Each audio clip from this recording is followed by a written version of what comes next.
Welcome to today's episode of Accreditation Conversations. I'm your host, Amy Dykens of Weave Education, and each week I spend time with higher education leaders discussing accreditation and institutional effectiveness at colleges and universities. Sometimes we're speaking with leaders from campus, and sometimes we're handing the microphone over to the accreditor organizations.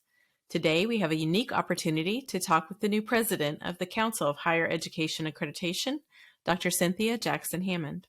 She and the CHEA organization are the accreditor of Accreditors, and the conversation today focuses on the reflective nature of quality assurance and how it can be a driver of innovation in many ways. We touch on the importance of assessment of student learning and how higher education is called to use assessment to keep its promises to students. With that, let's get started. Good afternoon. It is my pleasure to welcome Dr. Cynthia Jackson-Hammond to Accreditation Conversations today. She is president of the Council for Higher Education Accreditation, known to many of us as CHEA. Hello, Dr. Jackson-Hammond. Welcome to the show today. How are you? I'm fine, and thank you so very much, Amy, for inviting me to engage with you and your audience. It really is an honor to have you today, and I know that you're in a new leadership position at CHEA. After coming from a very exciting and long career in the academy. And so I was wondering if you would share with our audience a little bit today about, what led you to make this transition? You know, Amy, throughout my extensive years, and I do mean extensive in the academy, I've always believed that the academy was the cornerstone of cultural and economic mobility.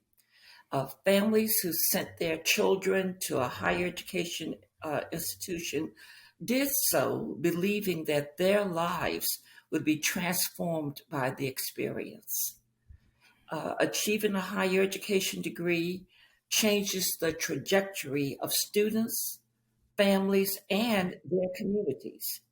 Accreditation processes commit to that level of change by ensuring families, students, and the public that institutions are really keeping their promise. As a faculty member, as a college administrator, I was always a part of self-studies, either at the institutional level or at the program level. And I found that work to be about keeping that promise and working toward continuous improvements in higher ed. So coming to CHEA just seemed like a continuation of that work.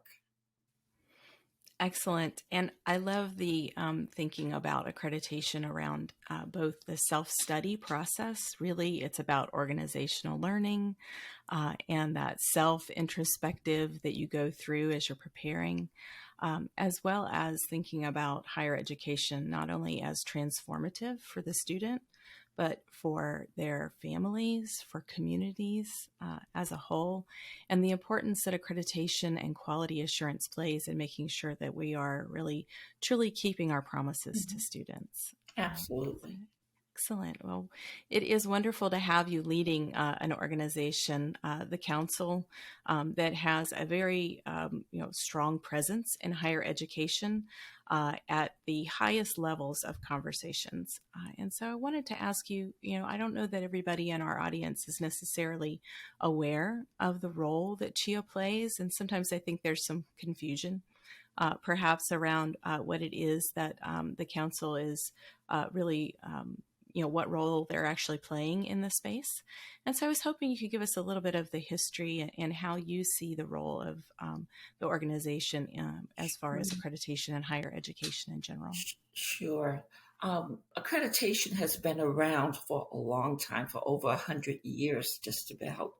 CHEA really started as an offshoot of COPA, the Council of Post-Secondary Education. And it really began with about 25 colleges, college and university presidents who wanted to have the ability to keep the identification of academic quality within the confines of the institution.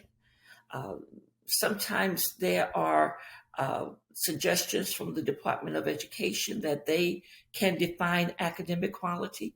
And back in 1996, those 25 presidents from all over the nation said, wait a minute, this is what we do every day. This is what we're prepared for. We want to be the one that will set the standards of academic quality and to provide evidence to the public that that's what is the purpose of higher education.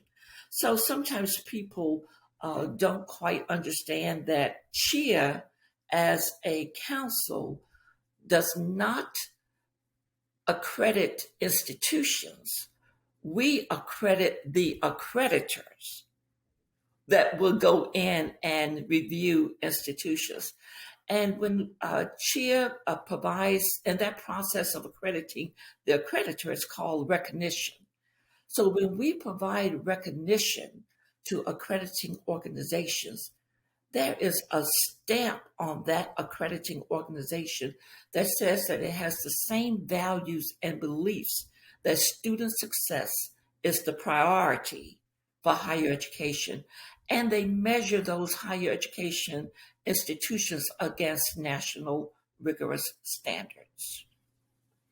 Very nice. And I know we're going to talk a little bit more about the recognition and recognition process, but I want to focus on something you said just now that I think is really kind of key to some of the misunderstandings that we see around accreditation. And that is that it is something that is imposed on higher education from external stakeholders. Can you say just a little bit more about that? I mean, I think that's a pretty special thing that this is really, by higher education. For Absolutely. higher ed. Yeah. It is a voluntary activity by institutions.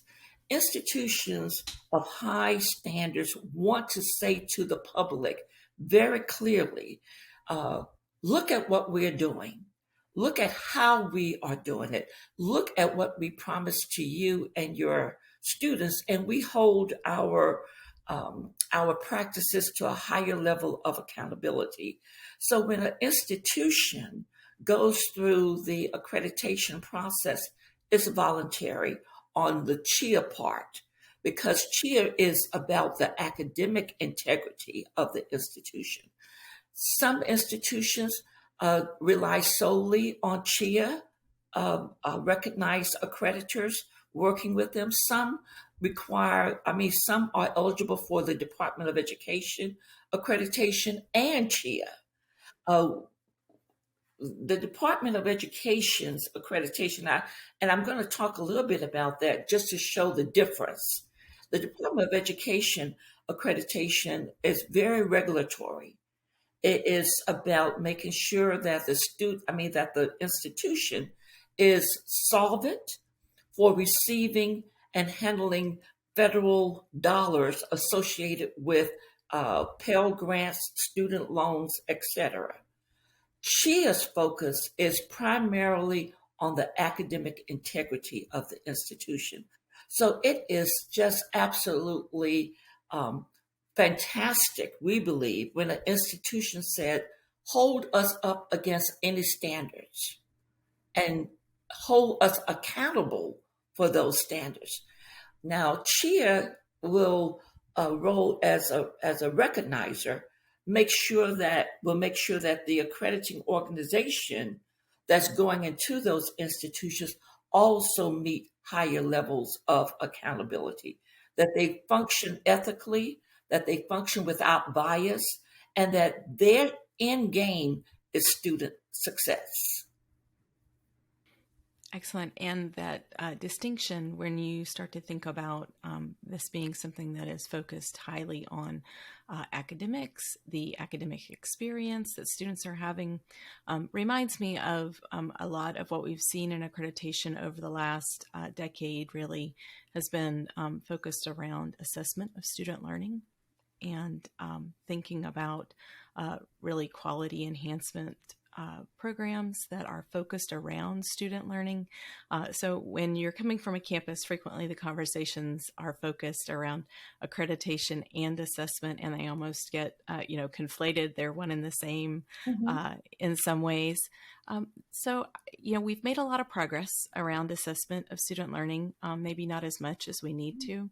I would like to hear your opinion, your thoughts on assessment specifically and its nexus with accreditation. Sure. Institutions are consistently and constantly, especially CHEA member institutions, are constantly looking at student learning outcomes.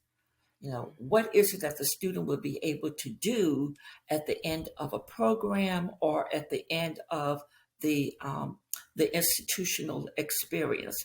So internally, through program analysis, whether or not it's education, architectural, science, business, liberal arts programs, they are always assessing what is it that the student will be able to do, not necessarily how he or she passed a test, but what is the value of this content and is there evidence of performance. So student learning outcomes is almost synonymous with academic integrity because you want students to be able to demonstrate the success of taking a course or being engaged in a program. So institutions that are recognized by CHEA accreditors has that as a main focus for continuous improvement. Continuous improvement means that you are assessing along the way to see what works, what didn't work, what we need to do better. So there's almost this connectivity between, but not almost, but there is a connectivity between assessment, student learning outcomes, and student performance. Excellent. And I know that as we think about accreditation and your recognition of accreditors who are focused on keeping those promises, you almost said it, not quite, but really that the student learning outcomes are a statement, a formalized statement of those promises to Absolutely. students. Yeah. Absolutely. It's when an institution says to a student or to their families, we can provide you with the best academic experience that's going to lead to a degree that you can seek, that you can use as the next level for your career or for professional schools, then that's important. And so institutions want to be able to say, look at us, look at what we're doing, and we have a track record to prove that what we say we were going to do, it has been done. And your son or daughter can perform at that level. So, Dr. Jackson-Hammond, I'd like to ask you about some of the distinctions between programmatic level accreditation and assessment of student learning versus individual student learning, and really some of the trends that we've seen towards collecting data that are specific to one individual student's learning experience. Sure. Well, Amy, that's a very good question. I think each institution or every institution want individuals to be successful of their own because of their own experiences. But when you are looking at data, you are looking at a cohort of students. You're looking at not whether or not one student is successful, but whether or not the specialized programs are meeting the needs of larger groups of students. And, I just think that that's important when you are looking at data, you are looking at what was the success level of that cohort that was in that class or the cohort that all came in at the same time.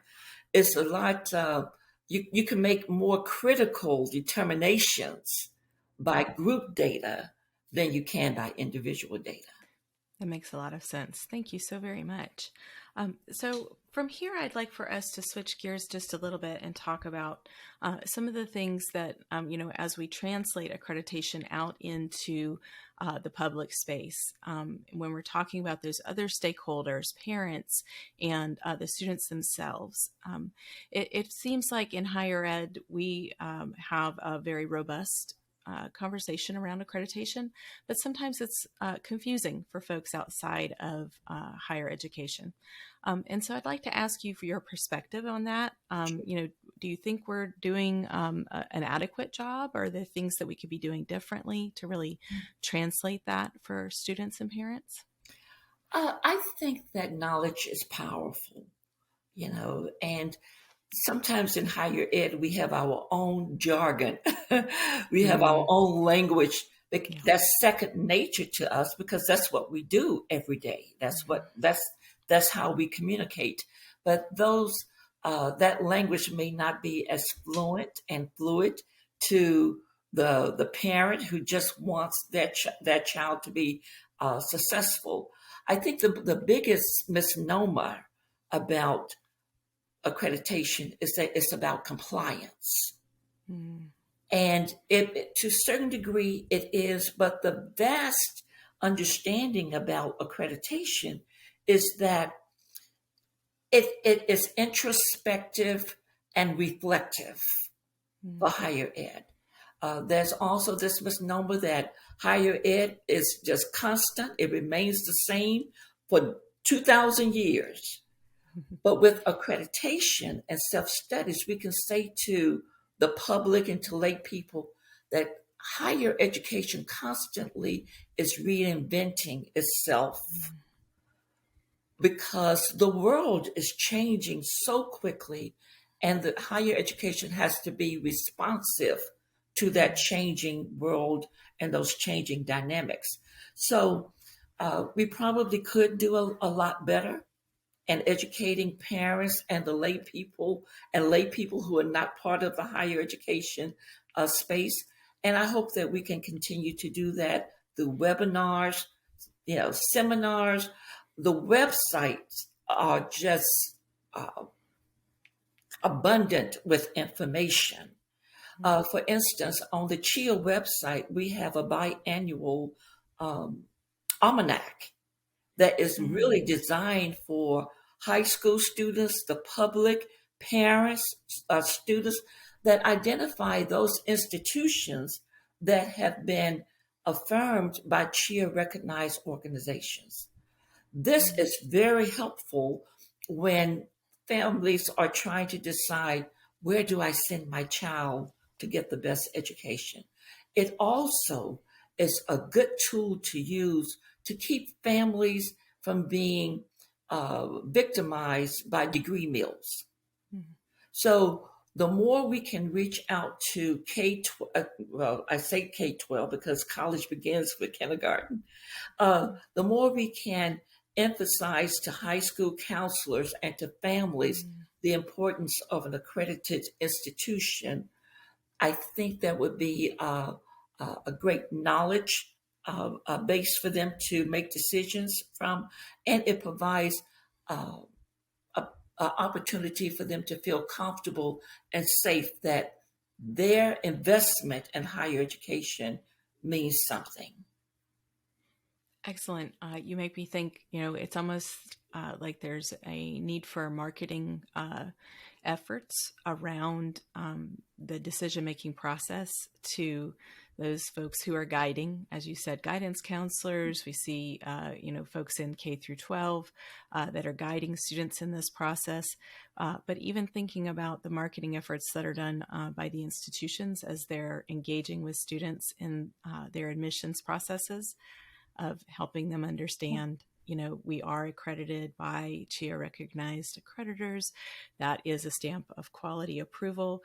It seems those admissions reps frequently are playing the role of educator as they're assisting students through that process. And I hadn't really ever thought about it from that perspective. That's really good perspective. Marketing is interesting. We tend to, just in general, people tend to gravitate to those things that are of interest to them. I think about all of the automobile advertisements on television and the marketing.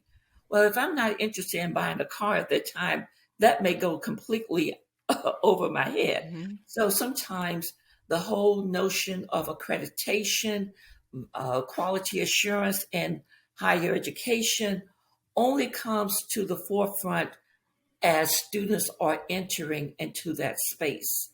So it's a learning process. It's a graduate process, and CHEA has a wealth of information for the layperson on its website.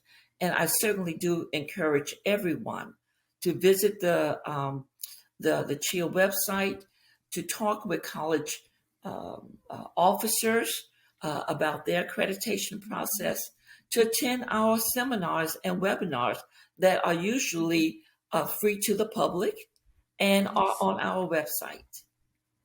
Excellent. And the educational efforts that I have seen from your organization have always been very high quality, but also easy to understand. Right? They're not, from that perspective, as you said, the jargon that's so persuasive are pervasive throughout our space and can be overwhelming for folks. Really doing a nice job that I appreciate translating some of this really complicated work that we do in higher education to those folks out there who are, already overwhelmed by trying to figure out what's the next step for, children, or as an adult who might be looking for a change. All of that transition times are so filled with fear sometimes, and it can be made worse by, and now I'm overwhelmed too. So I thank you for pointing out those resources. And as we continue to think about CHEA recognition growing, CHEA recognition has been in the space for a little while now, but it has really matured and expanded recently. I wondered if you could share just a little bit for our audience, thinking about institutions that might be listening, accreditation leaders out there who are maybe considering CHEA recognition or considering choosing a accreditation that isn't CHEA recognized. Can you talk a little bit about the recognition process and the importance of it? Sure. The CHEA recognition process is a rigorous process for accrediting organizations, and it should be. It should be, because we hold accrediting organizations accountable to high academic integrity.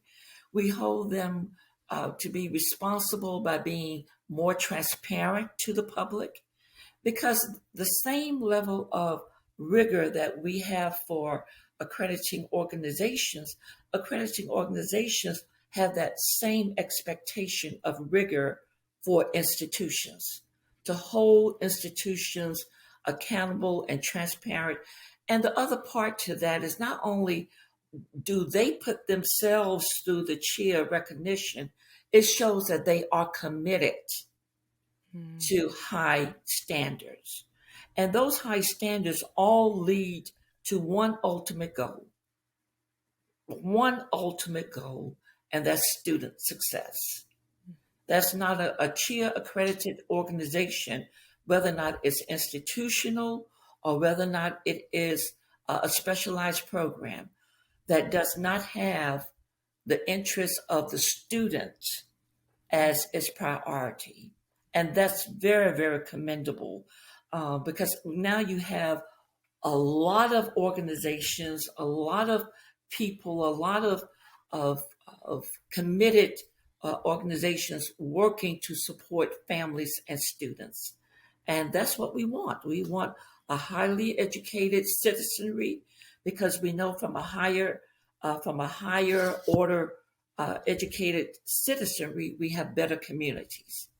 And so it becomes almost cyclical, in the sense that we all are trying to go for the same purpose, and that is to make students as successful through quality assurances in academics.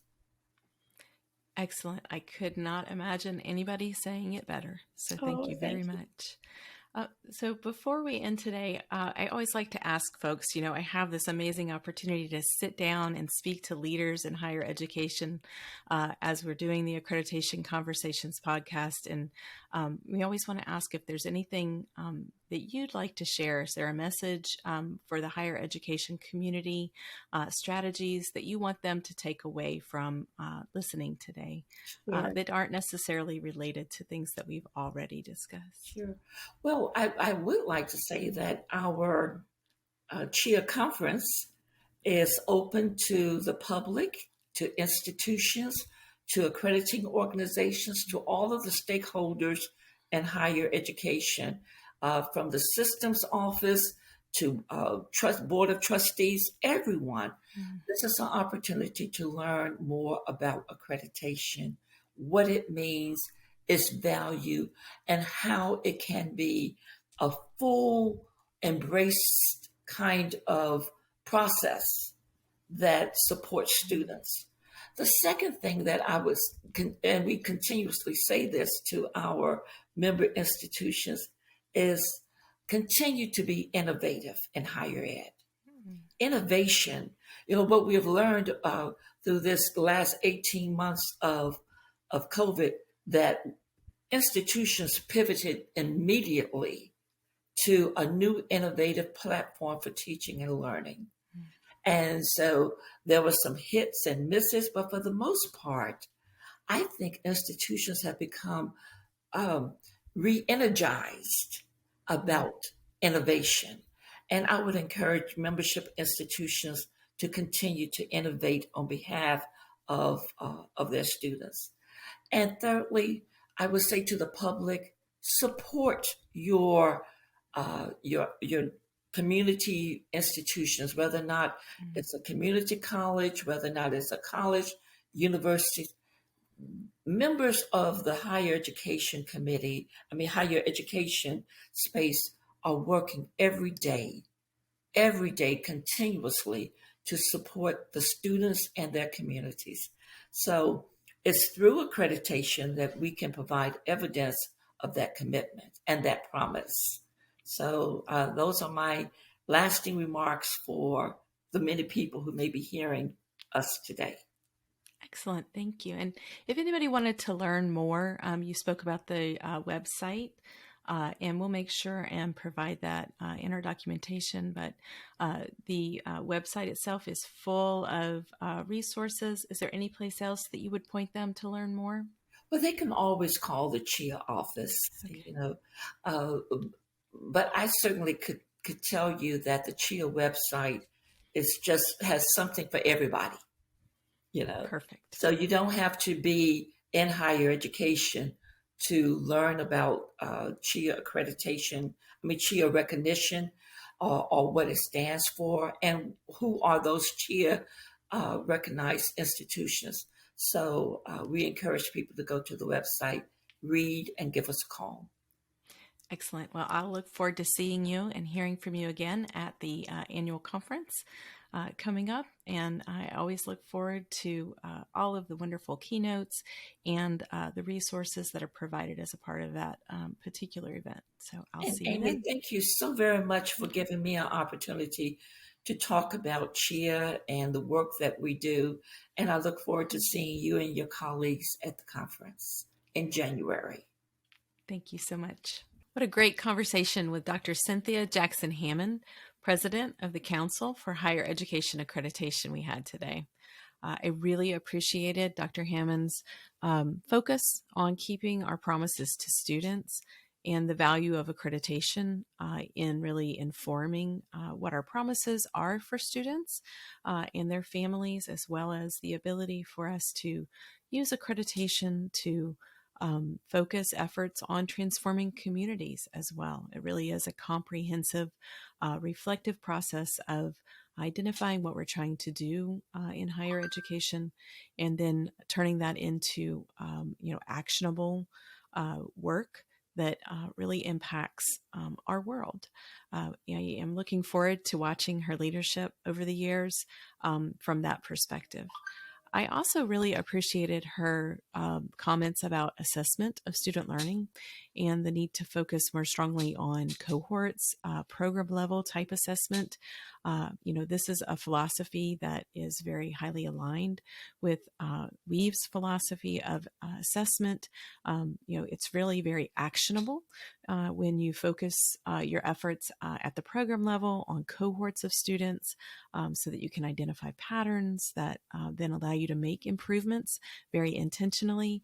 And so hearing that reflected in her comments as well was very validating. I will point you towards resources that she referenced on the CHEA website.